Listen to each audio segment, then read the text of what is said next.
예, 이어서 제2강을 시작하겠습니다.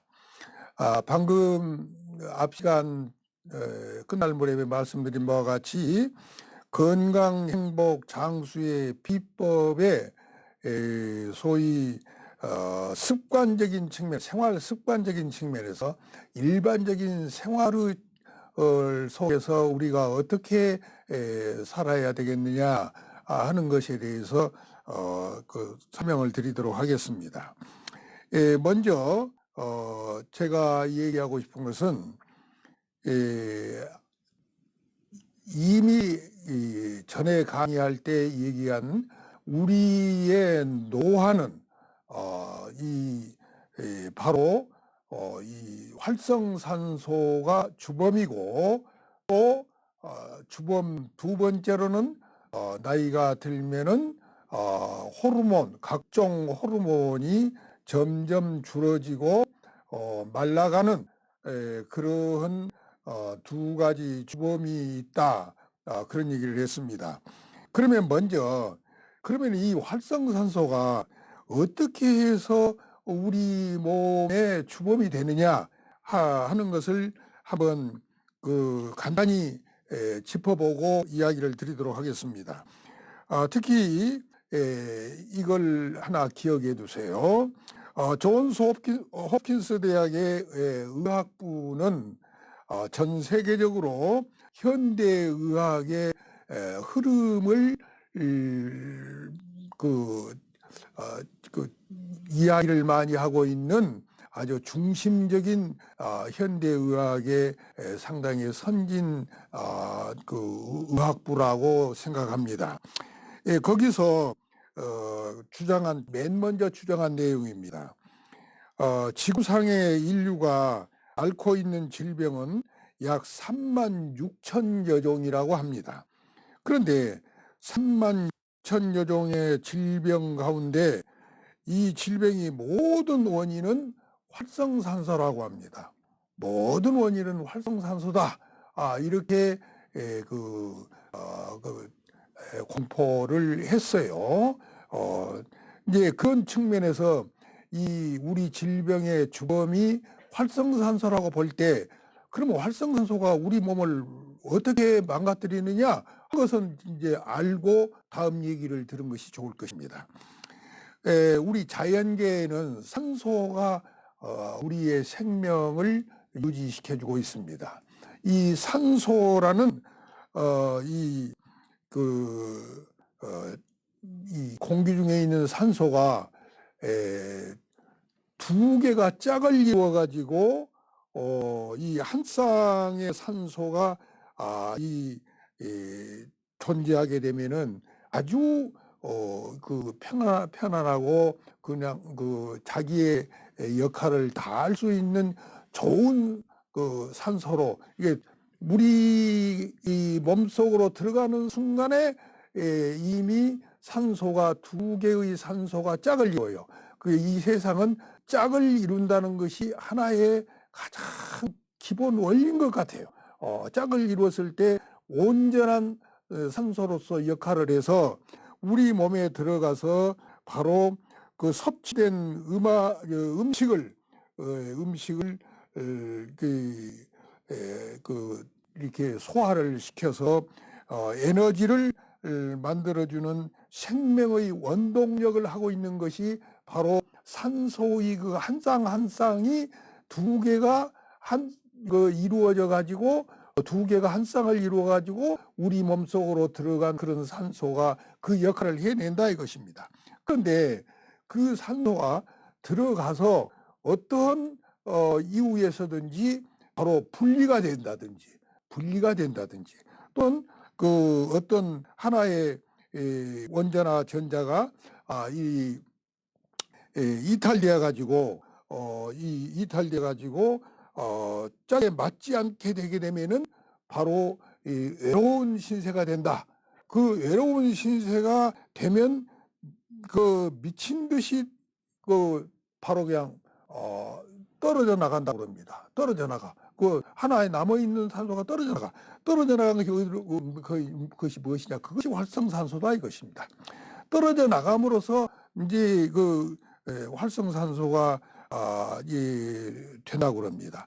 그래서 산소가 활성산소로 변한 것은 바로 들어가면서부터 시작해 가지고 이 몸을 도는 그 피를 통해서 도는 과정에 이미 들어간 것들은 거의 다 이제 그 새로 들어간 산소가 역할을 하고 이 먼저 들어온 산소들은 활성산소로 이렇게 변해지는데, 이런 불완전한 상태가 떠돌다가 다른 것들하고 만나면은 원자나 전자를 빼앗아 가지고 안전 상태를 이루기 위해서 이제 활성산소가 다른 또 전자나 원자를 이렇게 만나 가지고 안전 상태를 이루면은 그때는 지금 산소끼리 만난 것이 아니고 활성산소의 어떤 또 짝을 이룬다 이것입니다. 활성산소가 짝을 이루게 되면 이것이 강력한 하나의 독성을 지니기 때문에 바로 이 건전한 그 안전하고 건강한 이 우리 몸의 세포를 이렇게 공격하게 된다. 그래서 강하게 세포가 공격하게 되면은 바로 거기서 염증이 생겨난다는 것입니다. 그것이 질병이 된다는 것입니다. 이와 같이 산소가 짝을 이루어서 들어가서 지 역할을 하는 과정에 바로 하나가 떨어져 나가면 바로 외로운 상태가 되어서 미친 듯이 이탈되어 가지고 또 활성산소가 되어 가지고 활성산소가 또 다른 짝을 만나게 되면은 그것이 강해지니까 바로 정상적인 세포를 연약한 세포를 공격하게 된다. 공격이 되면은 그게 염증이 생긴다. 그러면 그것이 바로 질병이 된다는 것입니다. 이렇게 해서 이런 그 활성산소가 폭군 노릇을 하기 때문에 자연계의 물리적인 활성산소는 우리 몸에 세포 손상을 주면서 많은 질병의 주범, 그러니까 질병의 주범은 활성산소다 하는 것입니다. 여기에 그 이유가 나왔습니다. 만병의 근원이 되는 것이 바로 이 활성산소다 이것입니다. 그래서 아까 호킨스 대학 의학부에서 말한 말이 이러한 근거하에서 또 그렇게 하고 있으니까 이런 말을 한 것으로 알고 있습니다. 그러면 활성산소를 제거하는 세 가지 큰 요인을 내가 이야기를 하겠습니다. 자, 잘 보세요. 음식 섭취를 할 때 이게 여러 가지 이유가 있습니다. 그 중에 이제 제일 문제가 되는 건 육식 위주로 그냥 불고기를 먹으러 갔다고 해서 불고기만 먹는 것은 아주 잘못된 이 생활 습관이라는 것입니다. 이게 육고기 위주로만 먹는 거, 평소에 못 먹는 것이라고 해가지고 그저 그냥 그 위주로만 식사하는 거. 꼭 알아둬야 할 것이 뭐냐? 체중 1kg에 육고기가 1g이 필요합니다. 그러면은 체중 60g의 체중을 가진 사람은 하루에 육고기가 필요한 그 단백질의 이거 육고기 양은 바로 60g이에요. 60g. 그러니 뭐 한 사람이 1인분만 먹어도 60g을 먹습니까? 200g을 먹지 않아요? 1인분이 200g이잖아요. 200g. 그러면은 뭐 2인분을 먹었다, 3인분을 먹었다. 자랑스럽게 얘기하는데 그것은 과연 어떻게 된 것인가 한번 생각해 볼 필요가 있습니다. 그 다음에 내가 이따가씩 친근한 분들에게는 그런 얘기를 합니다. 이 튀긴 음식이 참 맛있더라 그런 얘기를 하면은 제일 경계를 해야 할 것이 기름에 튀긴 음식입니다. 먹기는 와삭와삭 기분 참 좋게 만들죠. 그래 그 맛으로 먹습니다. 그러나 그것이 그렇게 활성산소를 많이 만들어내는 요인이 된다. 막을 길이 없다는 거예요. 다음에는 이제 그것을 막으려면은 신선한 과일이나 신선한 야채, 이제 이것이 제일 좋다는 것인데, 그 다음에는 과도한 운동을 좋다고 하니까 운동을 항시 과도해서 문제가 됩니다. 과도한 운동으로 활성산소를 많이 생겨나게 만드는데 그것을 과도함을 피해서 그런 것을 말아야 된다. 다음에 오염물질, 또 오염된 공기, 또 이런 것이 유입되면은 활성산소를 멀리하기가 어렵다. 그래서 맑은 공기가 좋고 산책을 하고 이 숲이 있는 곳을 산책을 하면은 좋다는 이유, 산에 가면 좋다는 이유가 다 그런 이유입니다. 다음에는 이제 생활 습관의 중요한 것이 식이요법입니다.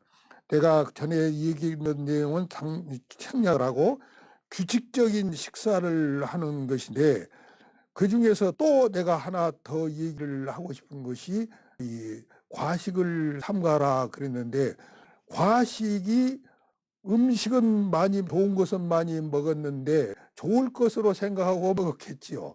또 배불리 먹었지요. 그러니 과식을 하다 보면은 활성산소가 엄청나게 많이 생긴다는 거예요. 과식에. 그러니까 많이 무엇이든지 과하면은 안 된다는 것은 우리가 알고 있는 진리입니다. 그러나 이것을 실천을 못하게 되면은 우리 몸을 그렇게 크게 망가뜨린다 하는 것을 생각해야 됩니다. 그래서 꼭 위에 약 70% 내지 80% 이내로 음식을 섭취하는 것이 좋을 것이다. 다음에 모든 물질에는 독이 있다고 그럽니다. 모든 물질에 독이 있다고 그래요. 그런데 그 독에는 양이 문제입니다. 아주 적게 먹었을 때에는, 우리가 음식 속에 들어있는 독은 적게 먹었을 때는 그것이 약이 되고 아주 몸에 이롭다는 거예요. 그러나 너무 과하게 먹었을 때는 문제가 된다 하는 것입니다. 하나 예를 들겠습니다. 내가 지난번에 얘기했죠. 아몬드는 많이는 들어있지 않지만은 아몬드 속에, 소위 아몬드는 그 미국 타임지에서 발표한 슈퍼푸드에 들어있는 식품입니다. 10대 슈퍼푸드에 이런 식품인데, 그렇게 좋은 아몬드가 바로 그 속에는 아주 독성이 높은 그 독성 물질이 들어있다. 이거 독성 물질이 들어있는데, 그 독성 물질을 적게 먹었을 때는 아주 우리 몸에 좋은 이 활성산소를 오히려 제거해주는 좋은 역할을 하고 이 견과류에서도 가장 좋은 것으로 알려져 있다. 그런데 동물에 대한 하나 예를 들었습니다. 보고요, 보고. 진짜 독이 들어있는 부분을 제거를 하고, 보고에는 다른 부분의 살에도 이 독이 조금씩 다 들어있다고 그럽니다. 그런데 그걸 적당히 먹으니까 우리 몸에 오히려 그 보고를 먹었을 때는 우리 몸에 해독이 된다는 것입니다. 해독이 돼요. 그래서 독을 좋아하는 사람들이 그런 맛으로 먹고 있는 것이죠. 이와 같이 이 양이 문제예요. 양이. 그걸 생각해서 지나치게 먹는 것은 안 좋다. 다음에는 꼭꼭 집어서 먹어야 된다는 이유, 아주 기본적인 얘기를 내가 수차례 하겠습니다. 그걸 생략하겠습니다. 다음에 면역력을 기르는데, 우리 면역력은 장에서 약 70% 정도의 역할을 하고 이 뇌에서 약 30% 역할을 한다고 합니다. 근데 이 장에서 70% 역할을 하는 것은 전부 뇌가 작용해서 하는 것입니다. 그렇기 때문에 어떻게 보면 뇌가 그 전체를 좌우한다고 봐야죠. 그러나 현실적으로는 장에서 70% 정도. 그 중요한 근거는 무엇이냐? 장에서 우리 유익한 세로토닌뿐만이 아니라 많은 호르몬의 약 7, 80%가 장에서 이 생성된다는 것입니다. 그렇기 때문에 장이 튼튼하게 되면은 여러 가지로 우리 몸이 좋아지고 신체 기능이 좋아진다 하는 것을 알고 이 장을 튼튼히 해서 면역 기능을 길러라. 면역력도 거의 장에서 자부하고 있다. 이렇게 생각하시고 실천을 해 주시기 바랍니다. 균형적인 식사를 해야 된다. 항산화 물질이 많이 포함된 식사를 일단 해야 돼요. 식사가 우리 건강 행복 장소에는 뭐래도 기본적인 것이, 중요한 것이 먹는 것입니다. 먹는 거예요. 먹는 것을 규칙적으로 먹고, 또는 이 면역력을 기르기 위해서 먹고, 또 이 먹을 때에는 여러 가지 그 공해 물질이 제거된 것을 먹어야 되겠죠. 또 많이 먹어서는 안 되고, 이런 소위 그 항산화 물질이 많이 포함된 음식을 먹는데, 제가 오늘 좀 시간은 쫓겨도 제가 이 항산화 물질이 우리들이 평소에 먹는 음식 중에서 항산화 물질이 먹는 것을 한번 나열해 드리겠습니다. 세계 10대 푸드에 들어있는 10가지 식품 을 먼저 말하고, 브로콜리, 귀리, 블루베리, 녹차, 마늘, 연어, 아몬드, 적포도주, 시금치, 토마토, 그다음에 콩이 들어가는 식품, 들깨 가루, 들깨 잎, 들깨 기름, 머루, 이거, 그리고 머위 요즘 아주 아침 저녁으로 머위를 먹습니다. 나물로도 먹고, 또 머위태는 그것도 들깨와 양념을 좀 넣어서 볶아서 먹죠. 이렇게 머위는 서양에서는 가장 항산화 물질이 가장 많이 들어있고 항암 효과가 제일 높다고 해가지고 아주 선호하고 있는 식품이라고 합니다.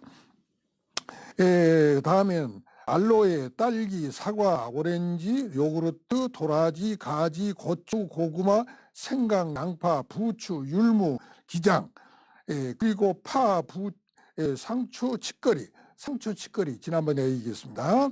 그 다음에 김 등 해조류, 민들레, 골백이, 우엉, 연뿌리 등, 그리고 단백질은 가급적 식물성 단백질을 섭취하되, 식물성 단백질이 충분하지 못하다고 판단될 때는 바로 고등어, 삼치, 갈치, 전복, 낙지, 이런 생선류를, 이외의 생선류도 좋습니다. 생선류에서 섭취하는 것도 좋고, 또 육고기도 이따금 기운치를 생각하면서 섭취하는 것이 좋다고 생각합니다. 다음에는 특히 식사할 때 하나는 알고 나머지는 모르는 사람들이 소금을 많이 먹어야 된다는 얘기를 많이 합니다. 그러나 저염식을 하는 것이 일반적으로 좋다. 염분은 필요한 것만큼만 섭취를 해야지, 더 이상 많이 섭취했을 때는 우리 신체 기능을 여러 가지 저지시키는 것이 많다. 특히 암 환자는 암에 필요한 생리 영양학적 측면에서 그 환자에 맞는 음식을 섭취해야 돼요. 특히 저염식 또는 이 저당, 암 세포가 제일 좋아하는 것이 무엇이냐? 염분입니다. 염분, 나트륨. 점세포가 제일 좋아해요. 꼬리를 쳐다녀 버려요. 다음에는 그다음 뭐냐? 아주 단 것, 단 음식. 다음에는 제일 좋아하는 것이 무엇이냐면은 또 체온이 낮은 거. 그리고 이 활성산소가 많은 신체, 탄소가 체내에 많이 있다든지 이런. 그러니까 제일 싫어하는 것은 무엇이냐? 저염, 저당, 그다음에 산소를 무서워합니다. 몸의 체온이 37도 정도로 되어 있는 사람이 가장 안전하다고 그럽니다. 이렇게 생리 영양학적인 측면에서 이야기, 어떤 한 가지가 좋다고 하더라면 나한테 다 좋은 것은 아닙니다. 자기에 맞는 음식, 이런 것을 선정해서 항산화 물질을 섭취하는 것이 좋다고 생각합니다. 다음에는 운동요법입니다. 운동요법에 내가 항상 얘기하지만은 자기가 좋아하고 자기가 아주 잘할 수 있는 운동, 지금 현재 신체적인 조건으로 해서 자기가 제일 하고 싶어 하는 운동, 이것을 하게 되면은 체내에서 제일 먼저 무엇이 생기냐면은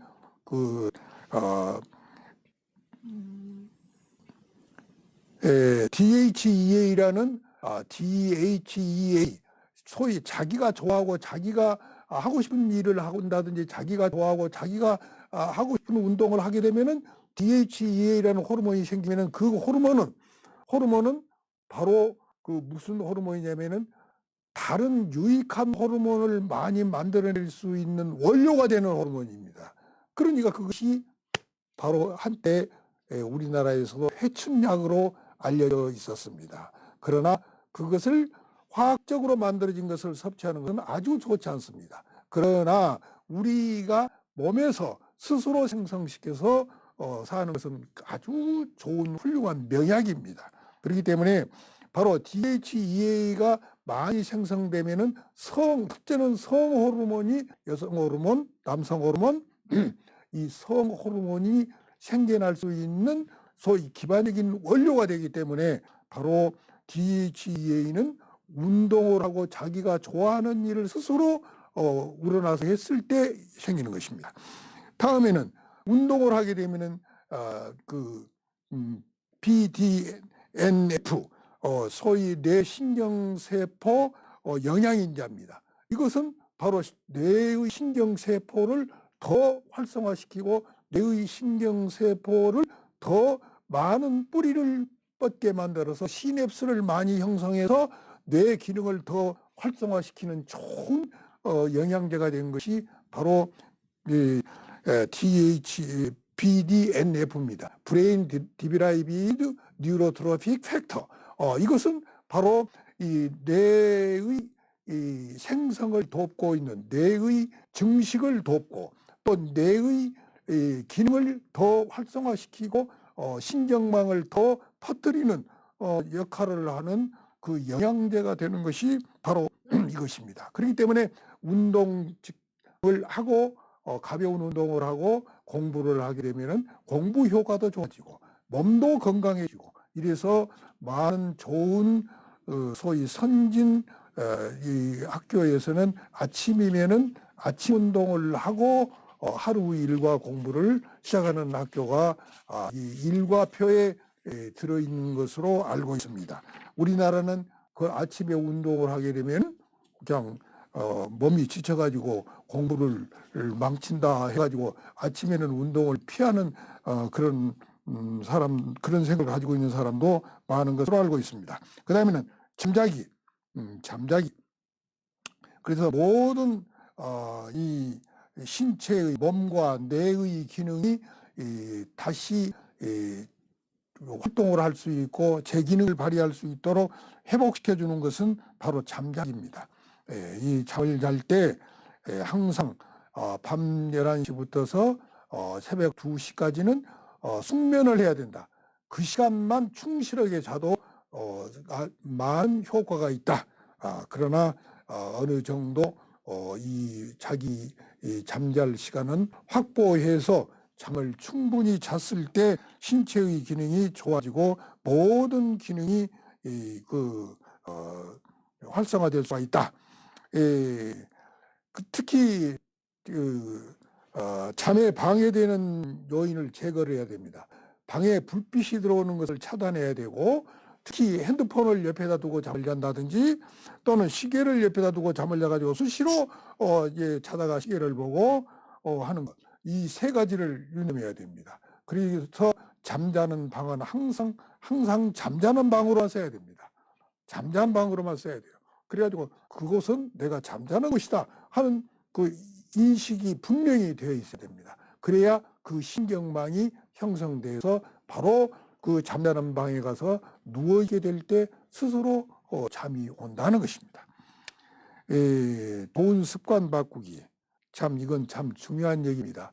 제가 간단히만 얘기하고 이 다음 주에 이제 그 습관 바꾸기라는 주제로 강의를 할 때 이야기를 하겠습니다.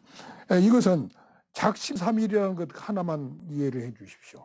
작심삼일. 아주 올해는 내가 담배를 끊겠다. 올해는 내가 술을 끊겠다. 올해는 내가 무엇을 이렇게 하겠다.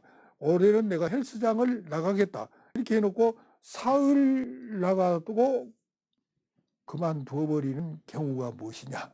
그것을 바로 호르몬 탓입니다. 호르몬 탓이에요. 내가 뭘 하겠다 하고 결심을 하게 되면은 바로 이 노르아드레날린과 그것이 분비되어 가지고 긴장 상태에서 결심을 합니다. 결심을 하고 다음에는 의욕이 생겨서 또 나가고 그럴 때는 도파민이 분비됩니다. 그리고 또 야, 참 좋다 하고 했을 때 이게 엔돌핀이 분비되고 해서 또 세로토닌이 분비되고 해서